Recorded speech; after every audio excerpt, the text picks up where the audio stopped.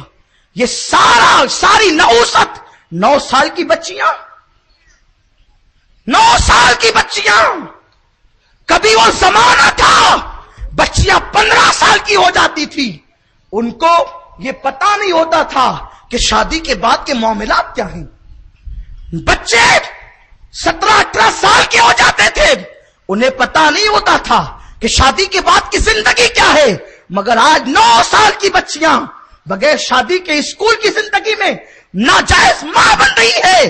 بتاؤ یہ کمال کس کا ہے؟ یہ نحوست کس کی ہے؟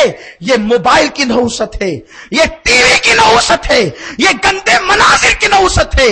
اور میں اپنی قوم کے جوانوں کو ایک بات ضرور کہہ دینا چاہتا ہوں، سنو، تم اپنی بہنوں کی عصمت کی حفاظت کرتے ہو لیکن دوسرے کی بہن بیٹی کو پارک میں لے کر گھومنے کا شوق رکھتے ہو۔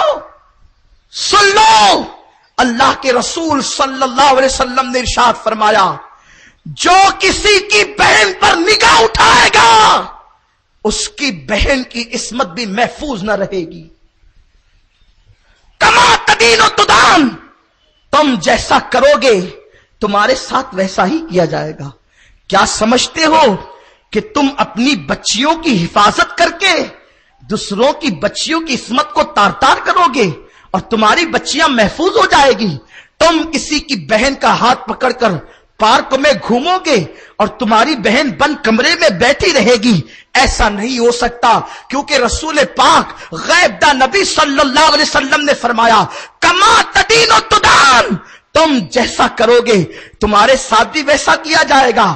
آج مال بہت ہو گیا، دولت بہت آ گئی، وہ لوگ جو کبھی سائیکل پر گھومتے تھے آج ان کے پاس گاڑیاں ہیں، جو لوگ کبھی لوم چلاتے تھے، مزدوری کرتے تھے، آج وہ سیٹ بن چکے ہیں، دولت کی فراوانی ہو رہی ہے۔ میرے آقا صلی اللہ علیہ وسلم نے ارشاد فرمایا، غیب داں نبی نے فرمایا تھا، لوگوں ایک وقت تو مسلمانوں پر ایسا آئے گا کہ ان کے پاس دولت خوب ہوگی، وہ مالدار ہوں گے، مگر ان کے نوجوان بدکار ہو جائیں گے، ان کے نوجوان عیاش ہو جائیں گے۔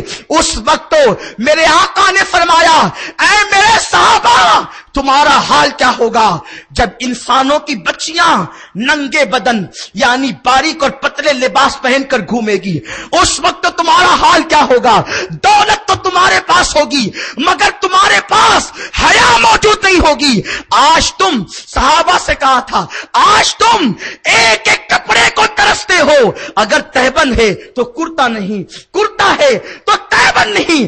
اس وقت نبی کی بیٹی کا حال یہ تھا، اس وقت نبی کی شہزادی کی کیفیت یہ تھی، میرے آقا کی شہزادی خاتون جنت سیدہ فاطمہ کا حال یہ تھا کہ ان کے پاس ایک مرتبہ ان کا کپڑا پھٹ گیا، اتنا پھٹ گیا لباس مبارک کہ بدن پر ٹھہرنے کے قابل نہ رہا۔ سیدہ نے مولائے کائنات سے کہا، علی جاؤ میرے بابا کو خبر کر دو، سید الانبیاء کو خبر کر دو، میری قوم کی بچیاں سنے، تمہارا باپ سائنس کا مالک ہو سکتا ہے، تمہارا بھائی کارخانے کا مالک ہو سکتا ہے، لیکن سیدہ فاطمہ کا باپ پوری کائنات کا مالک تھا۔ اس کائنات کے مالک کی بیٹی کا حال یہ ہے، اس کائنات کے تاجدار کی بیٹی کا حال یہ ہے کہ کپڑا پھٹ گیا ہے، بدن پر رہنے کے لائق نہیں ہے، اتنا مالدار ہے سیدہ فاطمہ کا باپ کہ فرماتے ہیں اگر میں چاہوں تو یہ پہاڑ میرے ساتھ سونے کے بن کر کے چلے۔ اتنا اتنے مالدار ہیں سیدہ فاطمہ کے والد کہ جس کو چاہے جنت دے دے، قربان جائے وہ سیدہ فاطمہ کو پہننے کے لیے جب لباس نہ رہا تو سیدہ نے اپنے بدن کو کپڑے میں لپیٹا، چادر میں لپیٹا، اور مولا سے کہا علی جاؤ اور میرے بابا کو خبر کر دو کہ فاطمہ کے پاس کپڑے نہیں ہیں، لباس کا انتظام کر دے۔ میرے آقا نے فرمایا علی میرے پاس بھی کپڑوں کا انتظام نہیں، البتہ یہ اونٹ کا چمڑا پڑا ہوا ہے، علی یہ اونٹ کا چمڑا پڑا ہوا ہے، یہ لے جاؤ اور فاطمہ سے کہنا اسی چمڑے کا لباس بنا کر پہن۔ نبی کی بیٹی نے اونٹ کے چمڑے سے بنا ہوا لباس پہنا، مگر غیرت کا یہ عالم تھا کہ ان کے دوپٹے کو کبھی چاند و سورج نے نہیں دیکھا۔ آج ہماری بیٹیاں 5-5 ہزار کا ڈریس پہنتی ہے اور بازاروں میں نمائش کے لیے جاتی ہے۔ میرے آقا نے ارشاد فرمایا تمہارے پاس دولت خوب ہوگی قریب قیامت، مگر حیا نہیں ہوگی، حیا نہیں ہوگی۔ آج تم ایک ایک کپڑے کو ترستے ہو، ایک وقت تم پر آئے گا ایک دن میں تم 3 لباس اتارو گی، 3 مرتبہ لباس تبدیل کرو گے، مگر اس وقت تمہاری کیفیت کیا ہوگی کہ تمہارے پاس ایمان کی حلاوت بھی نہ ہوگی، کوئی حیا اور غیرت نہیں ہوگی۔ آج آپ دیکھ لیں صبح کو کوئی اور لباس، میں انکار نہیں کرتا، صبح کو دوپہر کو شام کو 3 کی بجائے 4 لباس آپ تبدیل کریں اگر اللہ نے دیا ہے تو، مگر کچھ شریعت کا بھی تو لحاظ کریں، شریعت کا بھی تو پاس کریں۔ دین کو تماشا بنا دیا، دین کو کھیل بنا دیا، گھروں کے اندر رات کے 3 بجے تک ٹی وی بجتا ہے۔ بعض گھروں کا حال تو یہ ہے کہ ٹی وی دیکھتے دیکھتے سو جاتے ہیں، بند کرنے والا کوئی نہیں ہوتا، اور ٹی وی رات بھر چلتا رہتا، یہ سوتے رہتے ہیں۔ اگر اسی حالت میں موت آ گئی کیا جواب دو گے؟ اللہ کی بارگاہ میں جواب دینا ہے۔ ماہ رمضان شریف آ رہا ہے، کتنا کرم ہے میرے مولا کا کہ رمضان شریف جیسا مہینہ دیا، اور قربان جائیں رمضان المبارک کا چاند نظر آتا ہے تو اللہ سارے مومنین کے گناہوں کو معاف فرما دیتا ہے، ان کی بخشش کر دیتا ہے۔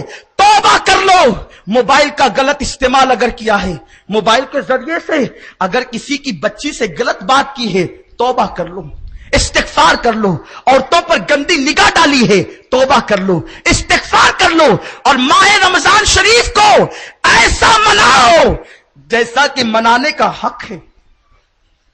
میرے آقا علیہ السلام اور صحابہ رمضان شریف میں اپنے بستروں کو لپیٹ کر رکھ دیتے تھے، رات بھی عبادت میں، دن بھی عبادت میں۔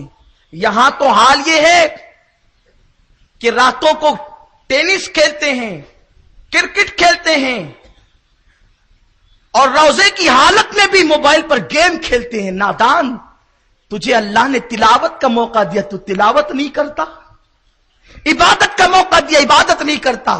استقبال ماہ رمضان پر میں آج کچھ زیادہ عرض نہیں کروں گا، پرسوں انشاءاللہ جمعرات کے دن ناک چھاپ میں مکہ مسجد کے سامنے پروگرام ہوگا، آپ اس میں تشریف لائیں۔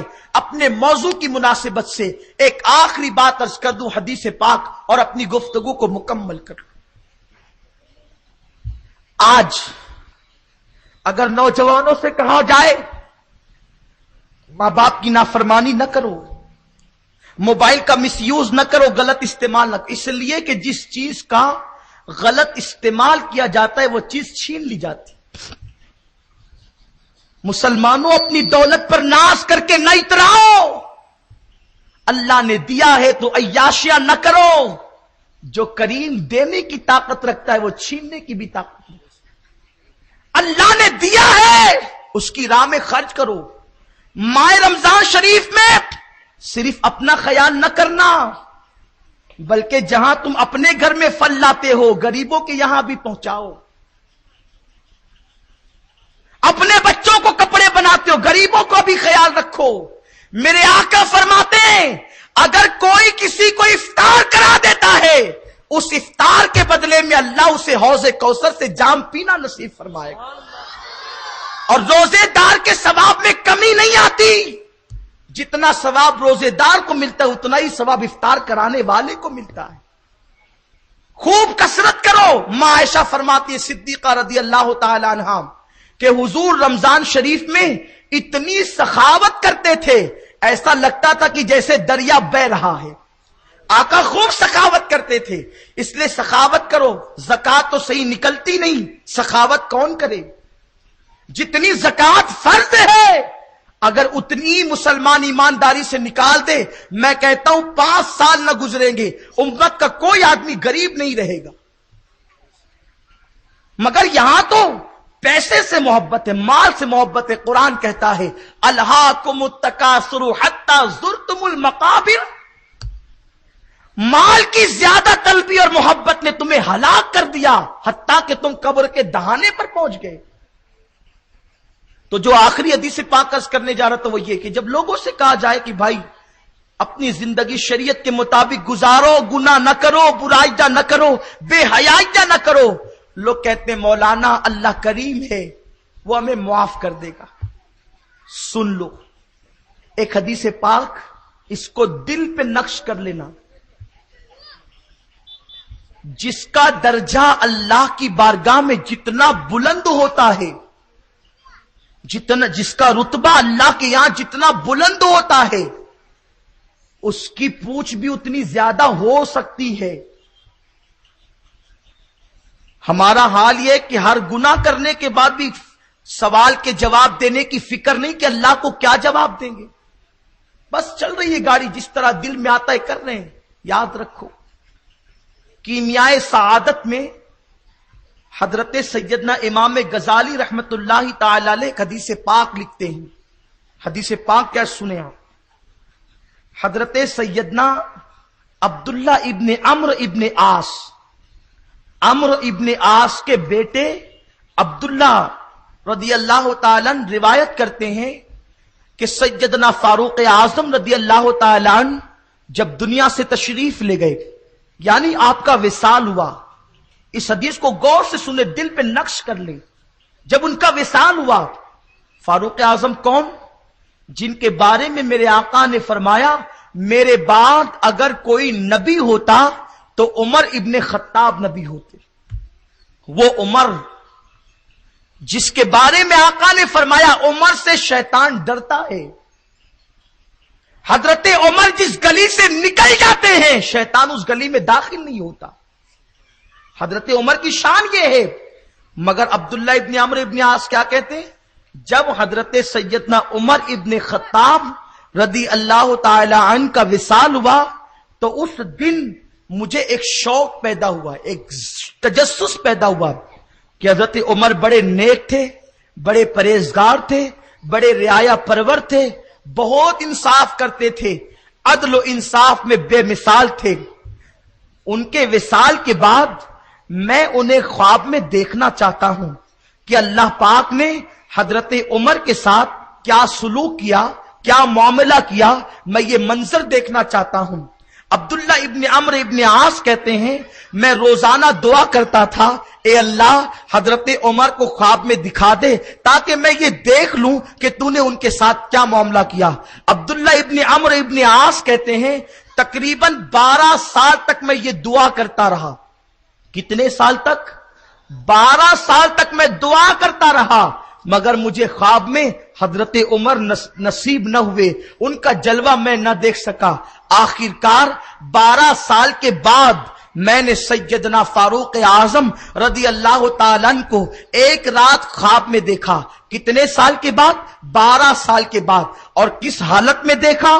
میں نے ان کو اس حالت میں دیکھا حضرت فاروق اعظم نے سفید رنگ کا تہبند اپنے بدن پر باندھ رکھا ہے اور تیزی کے ساتھ آپ چلتے ہوئے آ رہے ہیں اور آپ کا پورا جسم پسینے پسینے ہے، پسینے میں ڈوبے ہوئے ہیں. ایسا لگتا ہے جیسے ابھی غسل کر کے آپ حمام سے نکلے ہوں. میں نے عرض کیا اے امیر المومنین میرے ماں باپ آپ پر قربان، میں کتنے برسوں سے آپ کی زیارت کا مشتاق تھا مگر میں نے آپ کی زیارت نہیں کی. اے امیر المومنین یہ بتائیں اللہ نے آپ کے ساتھ کیا سلوک کیا، کیا معاملہ کیا؟ دیا, قربان جائیں. اللہ اکبر. سیدنا فاروق اعظم جواب دیتے ہیں, اے عبداللہ یہ بتاؤ کتنے سال ہوئے میرے وصال کو, کتنے سال ہوئے تم سے جدا ہوئے؟ حضرت عبداللہ کہتے ہیں, اے امیر المومنین آپ کے وصال کو 12 سال سے زیادہ کا عرصہ بیت چکا ہے, آپ کے وصال کو 12 سال سے زیادہ کا عرصہ گزر چکا ہے, اور میں آپ کے لیے روز دعا کرتا تھا, آپ میرے خواب میں نہیں آتے تھے, 12 سال کے بعد آپ میرے خواب میں آئے ہیں. حضرت فاروق اعظم نے جواب دیا, اے عبداللہ جس دن سے میرا وصال ہوا, جس دن سے میرا انتقال ہوا, اس دن سے لے کر آج تک اللہ مجھ سے سوال کر رہا تھا, اللہ مجھ سے میرے اعمال کے بارے میں پوچھ رہا تھا, اور میں آج تک اللہ کو جواب دے رہا تھا, آج تک مولا کو جواب دے رہا تھا. آخرکار میرے کریم کو مجھ پر رحم آ گیا, اور اللہ نے فرمایا عمر جاؤ میں نے تمہیں بخش دیا, میں نے تمہیں بخش دیا. حضرت عمر کہتے ہیں جب تک میں جواب دے رہا تھا تم نے مجھے خواب میں نہیں دیکھا, آج مجھے جواب سے چھٹی ملی ہے تو آج میں تمہیں تمہارے خواب میں نظر آ رہا. مجھے بتاؤ کیا حضرت عمر سے زیادہ نیک عمل ہے ہمارے پاس؟ حضرت عمر سے زیادہ متقی ہو گئے, حضرت عمر سے زیادہ پرہیزگار ہو گئے. اس کا مطلب یہ نہیں کہ حضرت عمر کا مرتبہ اللہ کی بارگاہ میں کچھ اور ہے, نہیں نہیں, جو جتنا چہیتا ہوتا ہے اتنا ہی زیادہ اس سے پوچھا بھی جاتا ہے. اب آپ مجھے بتائیں, جب سیدنا فاروق اعظم جیسے صحابی یہ کہہ رہے ہوں کہ 12 سال تک رب نے مجھ سے پوچھا, 12 سال تک میں جواب دیتا رہا, تو اب آپ مجھے بتائیں ہم سے کیا کیا پوچھا جائے گا؟ یہ آنکھوں کا غلط استعمال, بتاؤ رب کو کیا جواب دو گے؟ یہی کہ مولا تیری دی ہوئی آنکھوں سے ہم عورتوں پر بدنظری کرتے تھے, لڑکیوں پر غلط نگاہ ڈالتے تھے, موبائل میں گندی تصویریں لگاتے تھے, ماہ رمضان شریف میں روزہ نہیں رکھتے تھے, اور راتوں کو جاگ کر خوب کھاتے پیتے تھے. افسوس صد افسوس, ایک دن وہ آنے والا ہے, قرآن کہتا ہے ایحسب الانسان ان یترک سدی, کیا انسان یہ تصور کرتا ہے کہ اللہ اس سے سوال نہیں فرمائے گا؟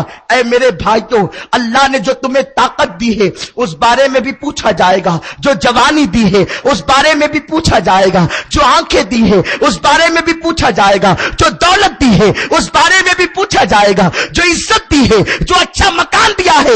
اب تیاری کرو, فیصلہ تم نے کرنا ہے کہ آپ کو جنتی بننا ہے یا جہنمی. ایمان کی دولت تو ہے, اب تیاری کرو. اور اس کے لیے موسم بہار آ رہا ہے, رمضان شریف کا وہ مہینہ جس میں اگر کوئی نفل پڑے تو اللہ نفل کا ثواب فرض کے برابر عطا فرمائے, فرض پڑے تو 70 فرائض کے برابر ثواب عطا فرمائے. ارے رمضان المبارک میں جب روزے دار سوتا ہے تو اس کے سونے کو بھی عبادت میں شمار کر لیا جاتا ہے, اس کا بستر اس کے لیے مغفرت کی دعا کرتا ہے, وہ کپڑے پہنتا ہے تو کپڑے اس کے لیے مغفرت کی دعا کرتے ہیں, چپل اور جوتے پہنتا ہے تو روزے دار کے لیے چپل اور جوتے مغفرت کی دعا کرتے ہیں. مسلمانوں, اس مہینے کو ہاتھ سے نہ جانے دینا, یہ مہینہ جنتی بننے کا مہینہ ہے, یہ مہینہ عبادت کا مہینہ ہے. اور پھر جانتے ہیں آپ, قربان جائیں میرا کریم رات کے آخری پہر میں پہلے آسمان پر نزول اجلال فرماتا ہے, وہ اپنی شان کے مطابق آسمان دنیا پر آتا ہے اور کیا کہتا ہے پتا ہے؟ اے میرے بندو, میں پہلے آسمان پر اپنی شان کے مطابق آ گیا ہوں, نزول اجلال فرما چکا ہوں, ہے کوئی میرا بندہ جو مجھ سے کچھ مانگے تاکہ میں اسے عطا کروں؟ ارے کوئی ہے جو نیند سے اٹھ کر مجھ سے کوئی 2 بول بول لے, کوئی مجھ سے گفتگو کر لے, کوئی مجھ سے بات چیت کر لے؟ ارے مسلمان, تیرا کریم تجھ سے کہتا ہے ارے آ تو صحیح, 2 باتیں مجھ سے تو کر لے. اللہ اکبر, اگر MLA MP 2 باتیں روڈ پہ رک کر تم سے کر لے تو اتراتے ہو. ارے نادانو, رمضان شریف کی راتوں میں تمہارا رب تم سے کہتے ہیں ہاں 2 باتیں مجھ سے کر لے, کچھ گفتگو تو مجھ سے کر لے. اور ہم ہیں کہ اس وقت تو فضول گوئی میں مصروف رہتے ہیں یا بستروں میں پڑے رہتے ہیں. مسلمانوں، آپ کہو گے اللہ سے گفتگو کیسے کریں؟ تو پتہ ہے کیسے؟ تہجد کے لیے کھڑے ہو جاؤ، اللہ سے کلامی کا شرف مل جائے گا، ہم کلامی کی سعادت مل جائے گی.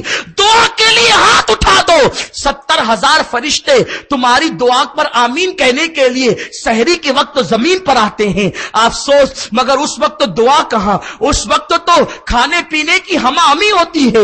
نیند میں آخر وقت میں اٹھیں گے اور اس کے بعد جو ہے اٹھ کر کے کھائیں گے اور سیدھا بستر میں جائیں گے. فجر کی نماز کا بھی کوئی خیال نہیں. میرے بھائیو ایسا نہ کرو، ایک دن دنیا سے جانا ہے. اللہ کی بارگاہ میں کیا جواب دو گے؟ سچے دل سے توبہ کر لو، اپنی زندگی کو بدل ڈالو اور یہ طے کر لو اب جب رمضان شریف آئے گا انشاءاللہ تو اتنے نیک بن جائیں گے. یہ ماہ رمضان ہماری زندگی میں انقلاب پیدا کر دے گا انشاءاللہ. چہروں سے داڑیاں بھی نہ منڈائیں گے، نماز کی پابندی سال بھر تک کریں گے، عبادت میں کثرت کریں گے، درود شریف کی کثرت کریں گے، استغفار کریں گے، آنکھوں پہ کنٹرول کریں گے، نگاہوں کی حفاظت کریں گے اور انشاءاللہ ایک سچے مسلمان کی حیثیت سے اپنی زندگی کو گزاریں گے. اللہ پاک مجھے آپ سب کو کہنے سننے سے زیادہ عمل کی توفیق عطا کرے. یہ بات کی وضاحت کر دوں، جو حدیث میں نے فاروق اعظم کے بارے میں سنائی اس پر کو غلط رنگ نہ دینا کہ فاروق اعظم کو 12 سال تک جواب دینا پڑا. جواب تو دیا انہوں نے، مگر فائدہ کیا ہوا؟ ارے یہ بھی تو سوچو، جب وہ 12 سال تک مولا کو جواب دے رہے تھے تو مولا کا جلوہ ان کے سامنے تھا. اس سے بڑی سعادت کی بات اور کیا ہے؟ لوگوں سے فرشتے پوچھے، ان سے خدا پوچھے. اس لیے یہ تو ان کے درجات کی بلندی کی بات ہے کہ اللہ نے ان کو لقاء کا شرف عطا فرمایا. اس لیے میری گزارش ہے، آج ماہ رمضان شریف پر چونکہ عناوین کی فہرست تھی، میں ہر عنوان پہ بول بھی نہ سکا، اس لیے انشاءاللہ پرسوں جمعرات کے دن آپ ضرور بھی ضرور جو ہے وہ ناک چھاپ تشریف لائیں اور استقبال ماہ رمضان پر آپ سماعت کریں. اور دوسرا اعلان، جمعہ کے دن اگر چاند ہو گیا تو تراویح ہوگی انشاءاللہ، اور روزانہ تراویح میں مرکز پر امام صاحب 1.25 پارہ پڑھ کر سناتے ہیں. تو روزانہ امام صاحب تراویح میں جتنا پڑھ کے سناتے ہیں اس کی تفسیر اور اس کا خلاصہ آپ کا یہ خادم مرکز پر بیان کرتا ہے. یعنی قرآن میں آپ نے تراویح میں کیا سنا، قرآن آپ سے کیا کہتا ہے، وہ پورا آپ کو وقت کی مناسبت سے جو آپ نے سنا. کیونکہ پتا بھی تو اب قرآن شریف سن رہے ہیں لیکن پتا نہیں قرآن کیا کہہ رہا ہے، تو قرآن شریف سے آپ کا رشتہ مضبوط ہو، اس لیے مرکز پر ہم پورا رمضان مہینہ بھر امام صاحب جتنا تراویح میں پڑھتے ہیں ہم وہ سب پر آپ کو سناتے اردو میں کہ آپ نے آج کیا کیا سنا، تاکہ آپ کا رشتہ قرآن سے مضبوط ہو. اگر آپ کو وقت ہو تو آپ کوشش کریں مرکز پہنچ کر آپ قرآن کیا کہتا ہے وہ سننے کی، اور قرآن میں کیا کیا باتیں، آپ کی دلچسپی بڑھے گی انشاءاللہ کہ قرآن میں یہ بھی ہے، یہ بھی ہے، یہ بھی ہے. اب تک آپ نے یہ سمجھا ہوگا کہ قرآن تعویذ والی کتاب ہے، تیجے اور چہلم پہ پڑھنے والی کتاب ہے، صرف نمازیں پڑھنے والی کتاب ہے. نہیں، قرآن یہ سب کے لیے تو ہے ہی، مگر آپ کو حیرت ہوگی کہ خریدی بکری کا اشتام کرنا یہ بھی قرآن نے بیان کیا ہے. قرآن کی آیتوں میں یہ ہے، مگر ہمیں پتا نہیں کہ عربی آتی نہیں تو پتا نہیں کہ قرآن بیوی کے ساتھ کیسے رہنا چاہیے یہ بھی قرآن نے بیان کیا ہے. گویا کہ قرآن سب بیان کرتا ہے. اور کیبل پہ نشر بھی ہوتا ہے الحمدللہ. اگر آپ کے گھر میں طیبہ آڈیو کیبل نہیں ہے سنی دعوت اسلامی کا تو لگا لیں تاکہ عورتیں وہ یہ ساری چیزیں سن سکیں، اور بعد میں سوال و جواب بھی ہوتے ہیں، اور ساتھ ہی ساتھ قرآن مقدس کی تفسیر کے بعد سوال و جواب کرنے کا موقع دیا جاتا ہے، سوال کرنے کا، اور آپ کے سوال کا جواب ہم دیتے ہیں. تو تراویح پابندی کے ساتھ آپ اپنی مسجد میں جہاں چاہے پڑھے، لیکن اگر آپ کو وقت مل سکے تو قرآن سے رابطہ مضبوط کرنے کے لیے آپ ضرور تشریف لائیں. تو چاند ہوا تو تراویح کے بعد تفسیر قرآن ہوگی، اور چاند نہیں ہوا تو جیسے ہفتہ وار اجتماع ہر ہفتے ہوتا ہے انشاءاللہ وہ اجتماع بھی ہوگا. اللہ پاک ہم سب پر کرم فرمائے، ماہ رمضان شریف عطا کرے اور ماہ رمضان شریف میں عبادت کی توفیق عطا فرمائے. وما علینا